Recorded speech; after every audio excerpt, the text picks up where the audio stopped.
On today's episode, we got two teams that are trying to change their outlook. First, DeMar DeRozan is joining the Denver Nuggets on a one-year, $3.9 million deal, and that is a pretty good player for a very small number. So the question is did the Denver Nuggets just add a veteran scorer that's actually going to help Nikola Jokić and this Denver Nuggets team after losing Peyton Watson for next to nothing? We're going to talk a little bit about that. Then we're going to go over to Orlando, where Desmond Bane just said that the Magic have enough talent to compete in the new Deep Eastern Conference. And while I do love the confidence, we're going to have to talk about the validity of that statement from Desmond Bane. We're going to talk about all that plus more right after this. Welcome to the number one place for your daily basketball news and analysis, NBA Central.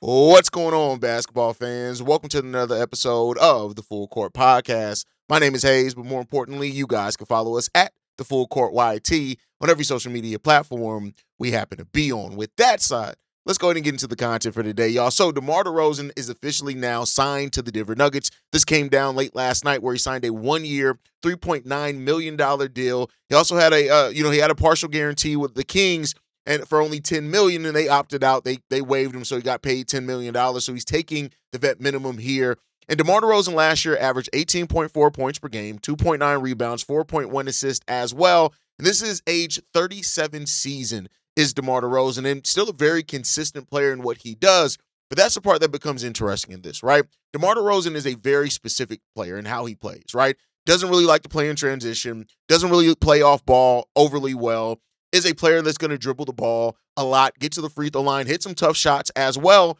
And so there's definitely a spot where DeMar DeRozan can help a lot of teams in the NBA, right? And at a one-year, $3.9 million deal, it's a very low risk for that deal, right? And I think that when you look at it, DeMar can make for so long, when Jokić went on the bench, you haven't had a player that can elevate the other players. DeMar DeRozan can do that. That is kind of what he is. He can make sure that you can, if he buys in, that you can get points and those type of things. And also, I think Jokić is going to make DeMar's life easier than what he's had the last few years as well. So veteran scoring does matter a lot in the playoffs. That's where it does matter, right? And so at that number, I think the possible upside that DeMar DeRozan offers the Denver Nuggets makes sense. But that doesn't mean that the fit is still not a little bit risky, right? He's going to be 37 years old. Because he's not really a floor spacer, spacing can become a problem, right? You know, he's not going to replace Peyton Watson's defense at all, because that's not DeMar DeRozan's game. And Denver is a team that's like to have athleticism around Nikola Jokić, right?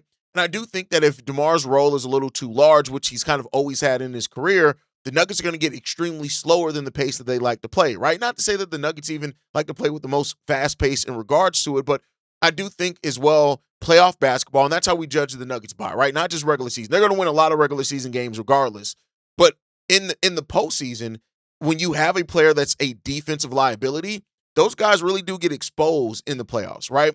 But then, like the Jokić and DeMar matchup, right? That pairing, is it going to be good? Now, we know that Jokić is the best passer in basketball, period, point blank, right?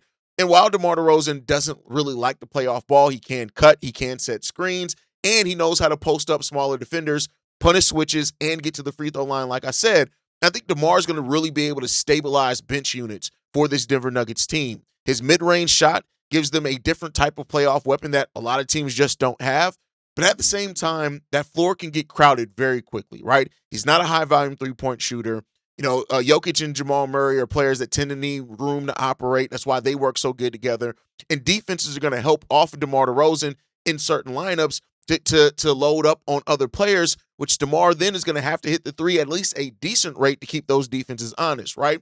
So now Denver is going to have to find a way to best utilize DeMar DeRozan without shrinking the floor too much, right? And that's going to be how many shooters they have on this team is going to really be dependent on how much. And again, I'm kind of looking at this in the framework of playoff basketball, right? And so at this point, it's that with Peyton Watson leaving in a sign and trade, Denver Nuggets chose shot creation over defensive upside. That's just the way that you have to look at it, right? And so is this the right response that Denver needed to have after losing Peyton Watson?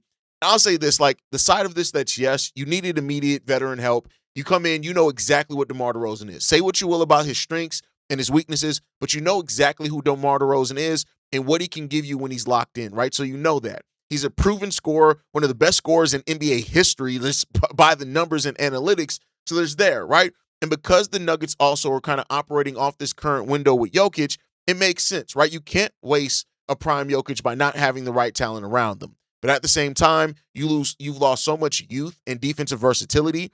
DeMar DeRozan does nothing to solve the athleticism or defensive part of it.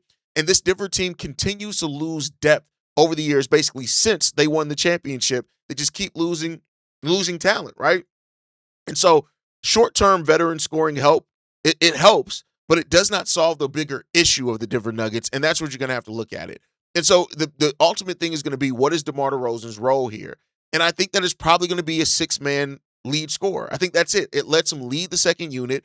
You use him as a late clock creator, and then at the top of that, like I said, he went, especially in Jokic's off-court minutes, it's there. You can keep his minutes controlled. You can keep Jokic's minutes controlled, and you can preserve him for playoff matchups a little bit more, right? But then there's also the closing. DeMar DeRozan is one of the best clutch players also in NBA history. And so how much can you trust him? Now, again, the floor is going to shrink some a little bit in that, but Jokić can find him in the mid-range pockets. He can do that, right? He can create actions when the offense breaks down. That's one of DeMar DeRozan's strengths. And so I think if DeMar really plays well and earns it, he should absolutely close for this Denver Nuggets team. So I think that ultimately, yes, DeMar DeRozan can help, but the level and severity in which you rely on him has to be earned based off what he does on this team and not who he's historically been. And so the Denver Nuggets get talent, and it is what it is. We'll see if they make the most of it. But moving on from that to a team in the Eastern Conference, I want to talk a little bit about the Orlando Magic. Desmond Bane was asked if the Magic had enough talent to make a deep playoff postseason run, considering the talent in the Eastern Conference now. And he said this: I think talent is not the problem for us. I think we have a good collection of players. It's about coming together, collective buy-in to whatever it is Coach Sweeney wants from us. I think that's the ultimate key. If we have that and keep building and getting better throughout the season, then anything's possible. We've seen it over the course of the last few seasons. Like the Spurs last year was kind of a surprise team and made a run to the finals. The year before that, the Indiana Pacers. So nothing was like it was 10 years ago where LeBron's going to be playing in the finals every year against the Warriors. It's a lot of parity in the league. There's probably 10 to 11 teams in the East right now that feel like they have a chance to go make a run, and we are one of them. So, listen, I love the confidence. You don't want players that aren't confident and don't believe you can do whatever it takes to get over. You don't want players like that on your team. But is Desmond Bane right about Orlando's ceiling? And the case is, Orlando has talent on this roster. Paolo Banchero and Franz Wagner are definitely building blocks and really good players to build around. Desmond Bane's shooting came on and got better each month of the season last year, and he got back to where he has typically been as a shooter. You need that. And then you look at Jalen Suggs and what he adds defensively with the pressure and all those type of things, what he can do in getting to the rim. And then those times where Jalen Suggs actually shoots a three ball really well, that's good.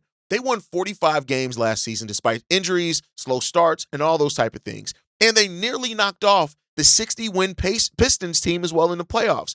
So there is reason for him to be confident. But at the same time, the East is very loaded. Orlando has 3 straight first-round exits, right, which is a downside of that. And talent is not the same thing as playoff execution and playing at a playoff level. And then you still need Sean Sweeney to prove it as a first-time head coach in the league, right? And so because health and consistency, they still tend to be a problem for this Orlando Magic team, there's a lot of reason to doubt them, right? So the question is that are the Magic a contender or just a play-in threat in the loaded Eastern Conference? They could be a little bit of a sleeper, right? The East does have parity, right? You have Indiana and San Antonio who have shown that, as he said, that surprise runs can happen. And Orlando does have size, defense, scoring, and they may have more shooting if Desmond Bane can start off where he finished off last season, right? If they stay healthy, they can win a series. There's no doubt about that. And they have the type of defense that can annoy anybody in the playoffs. But at the same time, I don't look at them as the top tier team in the Eastern Conference, right? Like we kind of all expected them to be there by now, and they haven't. They just haven't made that next step forward that people thought they were going to make 2-3 years ago. Philly is loaded, right? Miami has Giannis and Bam. New York is still going to be a dangerous team. The Cleveland Cavaliers have went all in, right? Detroit is still, ahead of Orlando. And Indiana, if Tyrese Halliburton's healthy. Toronto with Kawhi, right? So all these type of things are huge questions and molehills that they're going to have to climb in the Eastern Conference. Mountains they're going to have to climb, right? And then I think the big test of it is how much more can Sean Sweeney get out of this roster than the last head coach? We saw with New York how a change of head coach without really changing much on the roster can absolutely change things. So Desmond Bane is right. You're going to need that buy-in from players on what Sean Sweeney's asking you to do. And maybe the new system can organize Orlando's talent in a different way to kind of overcome some of the shortcomings that they've had over years. If you can find better offensive spacing and the roles can unlock more on the roster, you can open up those driving lanes. And if Paolo or Franz take another step, which people have been waiting on for years, it's there. The players are still going to decide this ultimately. But Bane found a way to fit in towards the end of that season. Paolo and Franz, they have to elevate this team. They have to find a way to make their teammates better. And then players like Suggs and Wagner as well, they need to stay healthy this season. And if you can do that, then yeah, I think when you look at it, health is the biggest X factor other than shooting for the Orlando Magic. You had Franz that missed major time. He also missed the final 3 games of the Detroit series. Jalen Suggs was limited to 57 games last year, and they won 45 games anyway. A healthier Orlando, you can make a case that a healthy Orlando Magic team already is going to make a significant step in the Eastern Conference, right? But it's still not the only issue. They blew a 3-1 lead. Those type of things are there. And so, you have to continue to work on that chemistry under a new head coach. You have to find your path. You have to do all that type of stuff. Who's going to be your late game offense, especially when defenses pack in the paint against you because your shooting isn't consistent? Those are the type of things they're going to have to, right? Health is going to help, but health isn't going to decide everything either at the same time, right? So, we'll see what's going to happen.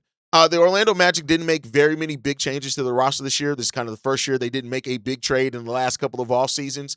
And so there's a confidence, it seems like internally, that through changing the head coach, you're going to get enough of a change in your system. And like I said, with better health, that you can then get into the spot that you need to get into.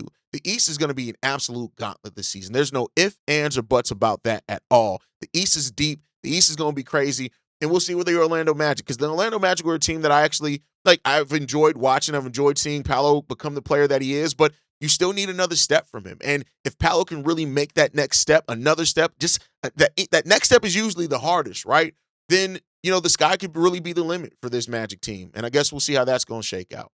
But that's going to do it for today's episode, y'all. I want to thank you guys for tuning in to another episode of the Full Court Podcast. Let me know what you guys think about the Denver Nuggets getting DeMar DeRozan, Desmond Bane's comments on the Orlando Magic being able to go toe-to-toe with anybody in the East. Which team do you feel like did the most and is going to be able to go further than what they did last year, if either one of them? Let me know that down below. Make sure you guys like the video, subscribe to the channel, hit that notification bell so you never miss an episode. You can follow us at the Full Court YT on every social media podcast. You can send us any feedback, questions, comments, concerns, NBA Central Show at gmail.com. And then lastly, if you want to leave a text message and our voicemail for the mailbag, the number to do so, 773-270-2799. We're the number one spot for everything NBA and basketball related. And I'll catch you guys the next time I feel like making an episode, probably tomorrow.